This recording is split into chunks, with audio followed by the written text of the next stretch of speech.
बच्चे मन के सच्चे, खेल खेल में प्यार प्यार में कितना कुछ सीख जाते हैं। हम हैं इनके रखवाले, हम क्यों इनको बंधन में बांधें।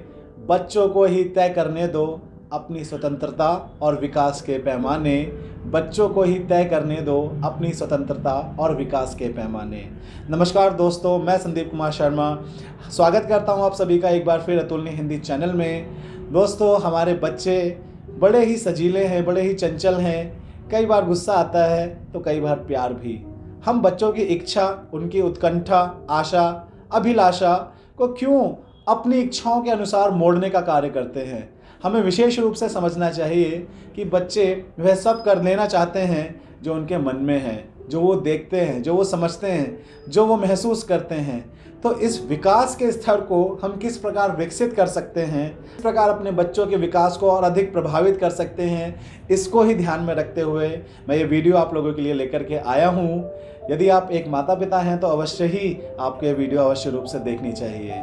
जैसा कि आप लोग सभी जानते हैं, आज की वीडियो का शीर्षक है कि बच्चों के विकास को किस प्रकार बढ़ाया जाए। तो हम सभी जानते हैं हर बच्चे की अपनी कुछ सीमाएं हैं और अपनी कुछ महत्वाकांक्षाएं हैं। इन्हीं सीमाओं और महत्वाकांक्षाओं को ध्यान में रखते हुए बहुत से मनोवैज्ञानिक हैं जिन्होंने अनेक प्रकार के सिद्धांत प्रतिपादित किए हैं। ये सबसे पहले हम बात करते हैं मनोविज्ञान की, जिसमें बच्चों के मानसिक विकास की विशेष रूप से चर्चा की गई है। तो मनोविज्ञान में ही बड़े ही प्रसिद्ध मनोवैज्ञानिक हैं गुडलर, जिन्होंने क्या कहा है, जिन्होंने कहा है व्यक्ति का जितना विकास होता है उसका आधा विकास उसकी 3 वर्ष की आयु में ही पूर्ण हो जाता है। मैं समझता हूँ अवश्य ही आपको ये जानकारी नहीं होगी। हम अपने बच्चों को 12 साल 15 साल में भी बहुत सारी चीज़ें समझाने और सीखने के लिए प्रेरित करते हैं, लेकिन आपको भी ये जानना पड़ेगा कि 1 से 6 साल तक की उम्र में ही बच्चे का मानसिक विकास पूर्ण रूप से विकसित हो जाता है।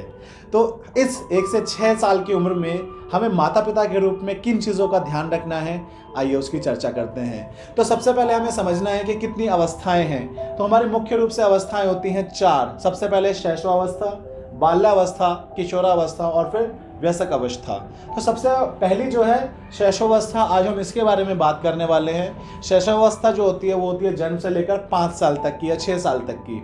अब इस 5 से 6 साल का ये जो समय है, एक अभिभावक और एक माता पिता के रूप में बहुत महत्वपूर्ण होता है कि हम बच्चे को किस प्रकार का वातावरण दे रहे हैं, किस प्रकार उसकी इच्छाओं की पूर्ति कर रहे हैं। तो ये कुछ विशेषताएं हैं जो इस शैशवावस्था को स्पष्ट करने का कार्य करती है। तो सबसे पहली विशेषता क्या है? सबसे पहली विशेषता है शारीरिक विकास में तीव्रता।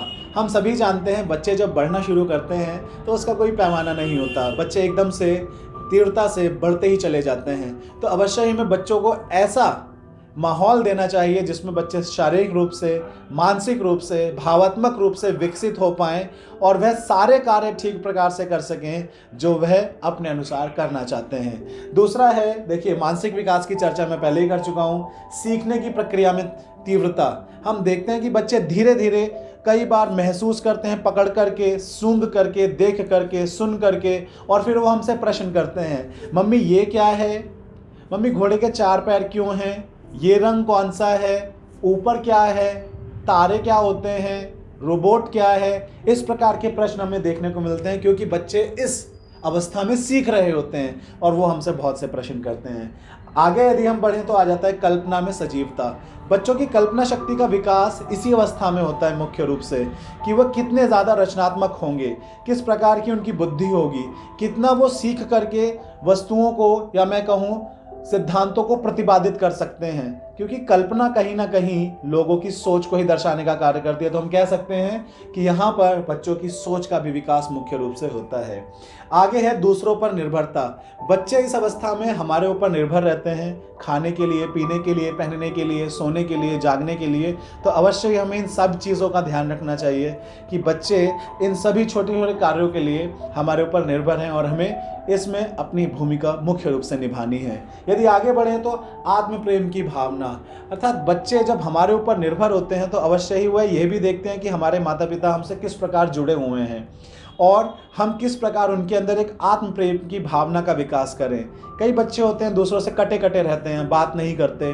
तो इस अवस्था में अवश्य ही हमें ध्यान देने की ज़रूरत है कि बच्चे में प्रेम की कमी है और वह प्रेम की कमी एक माता पिता के रूप में मैं और हम और आप मिलकर के उसको पूर्ण कर सकते हैं। नैतिकता का विकास, जिसको हम मोरल डेवलपमेंट भी कहते हैं, बच्चे में नैतिक विकास की अवस्था भी 1 से 5 साल या 6 साल में पूर्ण रूप से विकसित होना आरंभ हो जाती है। घर में आए हुए मेहमानों के पैर छूना, नमस्ते करना, बाय करना या लोगों का सम्मान करना बच्चे यहाँ से ही सीखना आरंभ कर देते हैं। हम अपने बच्चों से कहते हैं देखो मेहमान आए हैं, इनके पैर छुओ, नमस्ते करो। नैतिक विकास के मूल्य भी इस अवस्था में आरंभ हो जाते हैं। सामाजिक भावना का विकास, हमें अपने बच्चों को घुलने मिलने की आदत भी डालनी चाहिए। हम दूसरों से मिल पाएँ, दूसरों से घुल मिल पाएँ। सामाजिक भावना का विकास, सामाजिक भावना का विकास सुनिश्चित करता है कि हमारा बच्चा अकेला ना रहे, वह दूसरों के साथ घुले मिले, उनसे बातें करे, उनसे सीखे, समझे।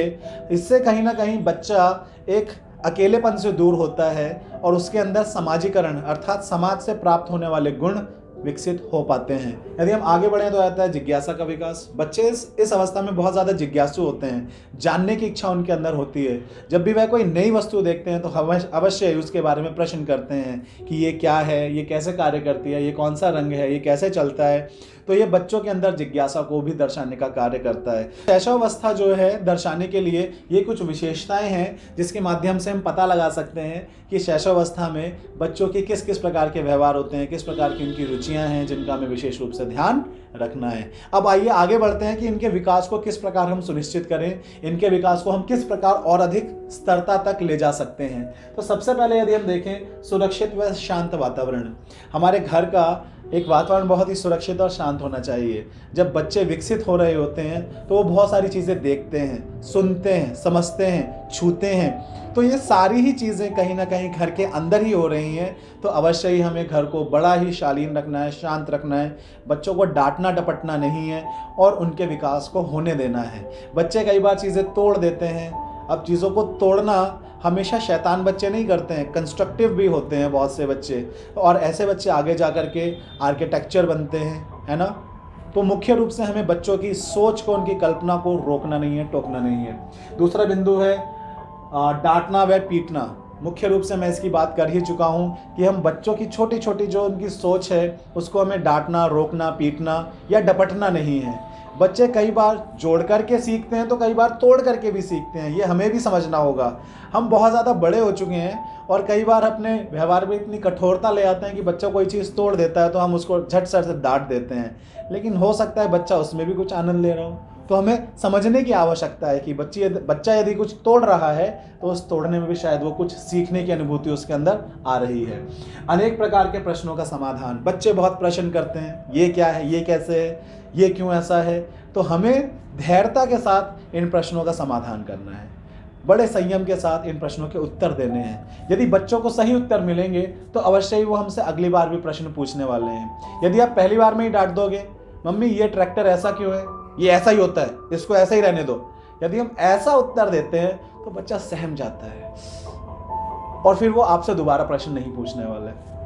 बच्चों के प्रश्नों के समाधान हमें बड़े धैर्य, संयम और सटीकता से करने हैं, जिससे बच्चे हमसे जुड़े रहें, उनका भाव, उनका मन हमसे जुड़े और वो अनेकों अनेक प्रश्न हमसे करें, जिनसे कि उनके अंदर की कल्पना, उनकी सोच विकसित हो पाए।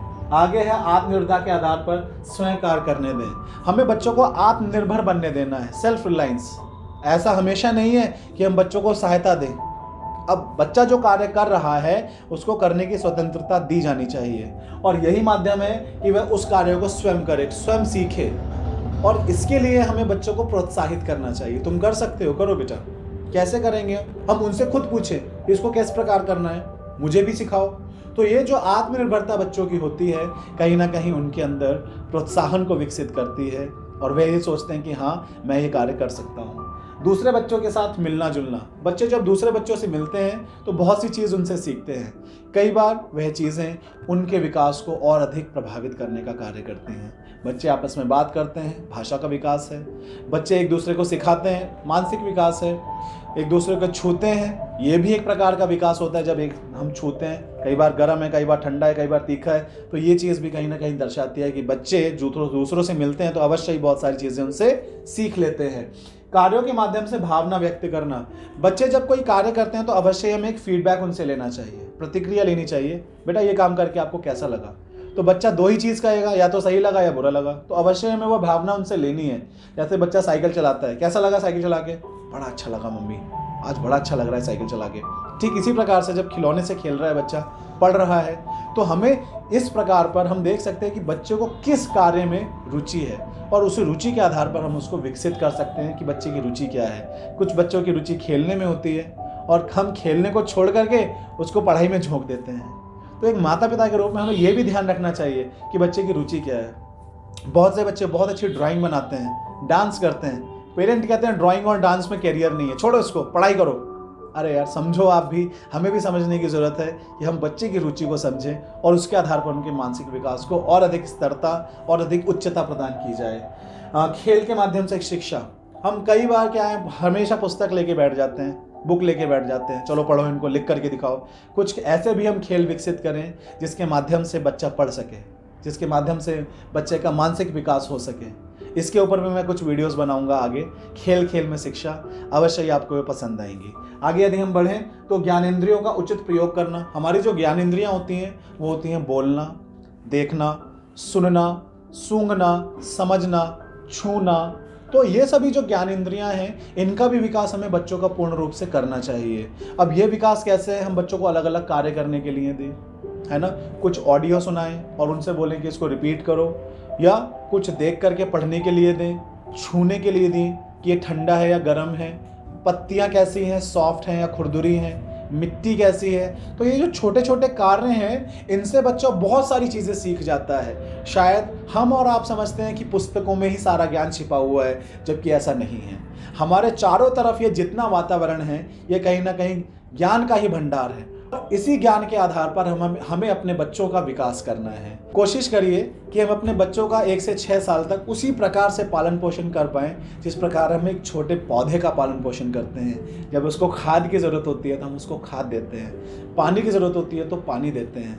कई बार जब हम यह देखते हैं कि उसमें कीड़ा लग गया है तो ऊपर से कीटनाशक भी डालते हैं। तो ये छोटी छोटी चीज़ें जिस प्रकार हम पौधे पर अप्लाई करते हैं, ठीक उसी प्रकार हमें अपने छोटे बच्चों को भी ध्यान में रखते हुए ये सारे कार्य करने हैं। हमें समझना चाहिए कि वह कब खेलना चाहता है, कब पढ़ना चाहता है, कब सोना चाहता है और कब चिल्ला लेना चाहता है। सिर्फ हम उसे पुस्तकों तक बांध करके ना रखें, पुस्तकों से बाहर उसे नाचने भी दिया जाए, गाने भी दिया जाए, पढ़ने भी दिया जाए, जो उसका मन है वो सारे कार्य उसको करने दिए जाएं। तो मुख्य रूप से इस वीडियो के माध्यम से हम यही समझ पा रहे हैं कि बच्चे जो हैं सिर्फ हमारी पुस्तकों के माध्यम से ही नहीं पढ़ सकते हैं, अनेकों माध्यम है पढ़ने के।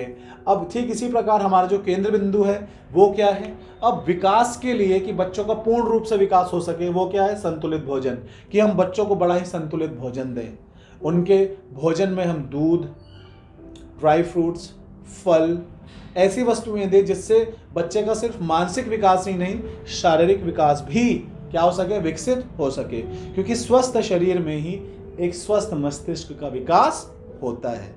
भावनात्मक रूप से जुड़े बच्चों को विकसित करने के लिए उनके साथ जुड़ना, उनके साथ बैठना, उनसे बातें करना बहुत आवश्यक है। आज के समय में जब हम कार्यों में बहुत ज़्यादा जुड़ जाते हैं तो हमारे ऊपर भी बहुत ज़्यादा तनाव रहता है। मेरे ऐसे माता पिता जो दोनों ही कार्यरत हैं, दोनों सरकारी नौकरियों पर कार्य करते हैं, बाहर जाते हैं, खुद थक जाते हैं, वापस लौटते हैं, बच्चों को उतना समय नहीं दे पाते। यहाँ पर हम एक गलती कर रहे हैं। हमें बच्चों को कुछ समय भी देना है, चाहे हम 5 मिनट 10 मिनट उनके साथ बैठें, बात करें, उनके मन की टोह लें, अर्थात उनके मन में क्या चल रहा है उसको भी हमें समझने की आवश्यकता है, और उनको सही राह दिखाने का कार्य भी हम ही करेंगे। इसलिए हमें देखना चाहिए कि हमारे बच्चे सही राह में चल रहे हैं या नहीं। आगे है, आवश्यकता अनुसार व्यवहार करें। हमें बच्चों की आवश्यकताओं को भी समझना चाहिए कि बच्चे आज पढ़ना चाहते हैं या खेलना चाहते हैं, और उसी आधार पर हमें भी व्यवहार करना चाहिए।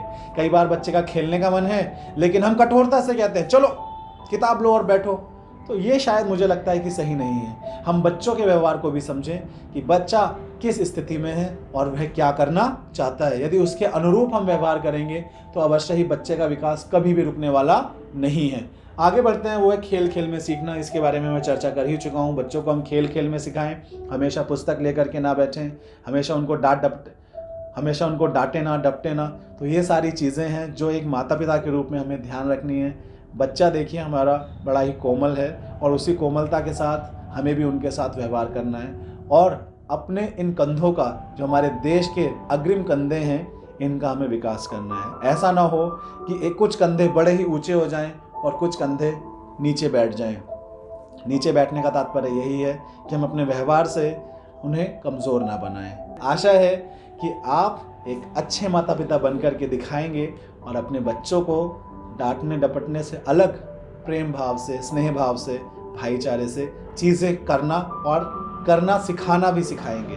तो आज के लिए इतना ही दोस्तों। मैं आपका होस्ट संदीप कुमार शर्मा सिर्फ इतनी ही प्रार्थना करूंगा, यदि आपको वीडियोस पसंद आ रही हैं तो चैनल को सब्सक्राइब करें, अपने दोस्तों में शेयर करें और जी हाँ, हमारे नन्हे पौधों को विकसित होने के लिए सही वातावरण मुहैया कराएं। आज के लिए इतना ही। जय हिंद जय हिंदुस्तान दोस्तों। जय हिंद जय हिंदुस्तान। जय हिंद जय हिंदुस्तान।